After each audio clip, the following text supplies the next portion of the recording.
എല്ലാവരെയും ഭാഗമായി സ്വാഗതം ചെയ്യാൻ ഇപ്പോൾ രൂപം വഹിക്കുന്നത്. അത് തുടർന്ന് കടന്നു എല്ലാവർക്കും ഇവിടെ ദീർഘവർഷം പ്രകടിച്ചിട്ടുണ്ട്. അതിനുള്ള ശേഷമാവുകയും കാര്യം ഓർമ്മിക്കുകയും ചെയ്യും.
ഭാഗമായിട്ട് ഇന്ന് രാവിലെ കോട്ടയം പഴയ സെമിനാരി പ്രത്യേകിച്ച് ആ ദേവാലയം കല്ലിട്ട് സ്ഥാപിച്ചതായ പട്ടശ്ശേരി പിതാവിന്റെ പരിപാലനമായ കബറിടത്തിൽ പഴയ സെമിനാരിയുടെ ചാപ്പലിൽ വിശുദ്ധ കുർബാനയർപ്പിച്ചതിന് ശേഷം അനേക ദേവാലയങ്ങൾ സന്ദർശിച്ച് പ്രാർത്ഥന നടത്തി.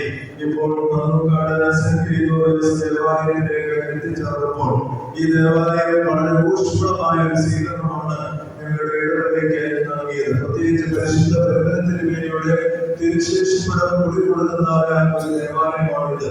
ഞങ്ങൾക്ക് ദേവാലയമായ ദേവാലയത്തിൽ നിന്നും പരിമലപുര യാത്രയിൽ കടന്നു വരുന്നതായ സമയത്ത് ഈ ദേവാലയത്തിൽ വളരെ ചെറുപ്പകാലങ്ങളിൽ താമസിച്ച് ഇവിടെ പ്രാർത്ഥന നടത്തി പരിമലിലേക്ക് പോകുന്ന ഒരു രീതിയായിട്ടുള്ളത്. അതുകൊണ്ട് എന്തൊരു ആവശ്യമുണ്ടെങ്കിലും പരിമല പോകുവാൻ പറ്റാത്തൊരു സാഹചര്യം ഇല്ലാത്തപ്പോ ഈ പള്ളിയിൽ വന്ന് ഈ തിരുശേഷിപ്പത്തിൽ വന്ന് നേർച്ച കാഴ്ചകൾ സമർപ്പിക്കുന്ന ഒരു പാരമ്പര്യം പണ്ട് കാലങ്ങളിൽ ഉണ്ടായിരുന്നു. അങ്ങനെ പുണ്യപ്രദമായ ഒരു ദേവാലയത്തിനാണ് നാം ഇവിടെയായിരിക്കുന്നത്. ഈ ദേവാലയത്തിലേക്ക് കടന്നു വന്നപ്പോൾ ഇടവകയുടെ വികാരി അതിനെ സ്ഥിരസ്ഥാനം വെച്ച് നമ്മുടെ മാത്തൂരിടവകയിലെ ഏറ്റവും പ്രിയപ്പെട്ട അച്ഛനാണ്. നമ്മുടെ ഇടവകയിലെ പ്രത്യേകിച്ച് കുടുംബത്തിലെ ഒരു മകൻ കൂടിയാണ് പ്രിയപ്പെട്ട സ്ഥിരസ്ഥാനം വെച്ച് നമ്മുടെ എല്ലാ കാര്യങ്ങളിലും ഓടിയെത്തുന്നതായ അച്ഛനാണ്. ബഹുമാനപ്പെട്ട അച്ഛനോടും അതോടൊപ്പം തന്നെ ഇടവക പട്ടക്കാരനായിരിക്കുന്ന ബഹുമാനായ സ്വാമി അച്ഛനോടും ഉള്ളതായ പ്രത്യേകമായ നന്ദി സ്നേഹവും അറിയിക്കുന്നു. ഇടവകളെ ക്രിസ്ത്യാനിക്കുന്ന ജനസോഷയോടും സെക്രട്ടറി ആയിരിക്കുന്ന ജോർജ് തോമസ് അച്ഛനോടുള്ളതായ പ്രത്യേകമായ നന്ദി സ്നേഹവും അറിയിക്കുന്നുണ്ട്. മാനേജ്മെന്റുകളും ഇടവജനങ്ങളും വളരെ ഊഷ്മളമായിട്ട് ഞങ്ങളെ സ്വീകരിച്ചു. എല്ലാവരോടും ഉള്ളതായ നന്ദി സ്നേഹവും ദൈവത്തിന്റെ ഭാഷയിൽ പ്രത്യേകമാണ്.